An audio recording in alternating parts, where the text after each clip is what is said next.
The glue between application code and BRF Plus rules is the function object. It is the starting point for triggering the processing of BRF Plus rules. Within their application, the function objects must have a unique name. Function objects incorporate a so-called context, which is a set of data objects to pass data.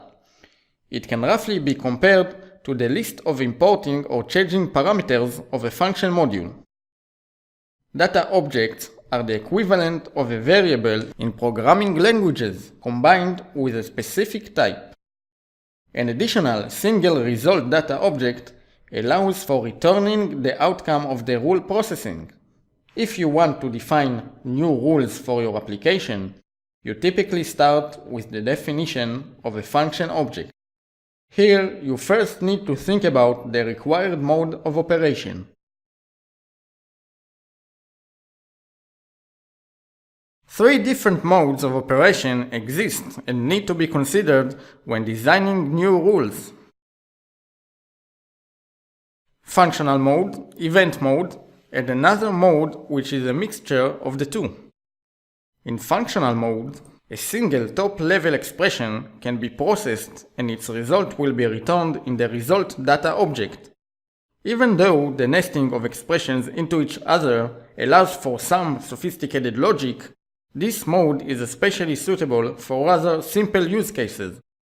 If you intend to use condition-based and sequential processing of multiple expressions, you should use the event mode.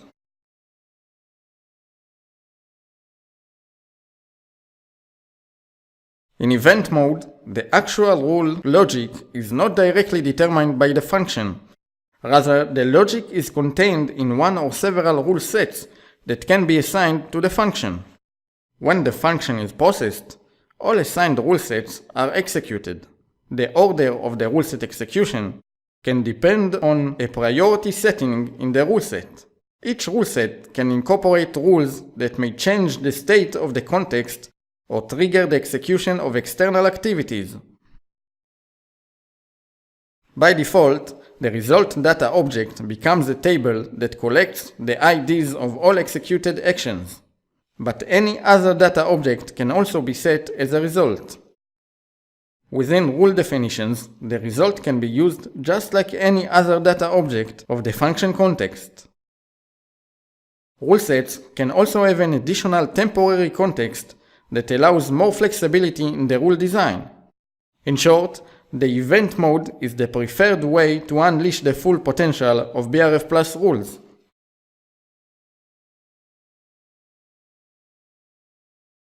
The third mode actually exists for historic reasons and therefore should not be used.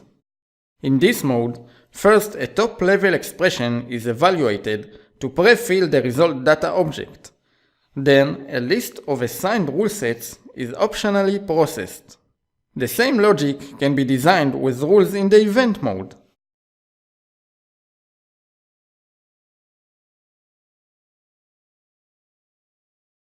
The signature of a BRF Plus function consists of the context and the result data object.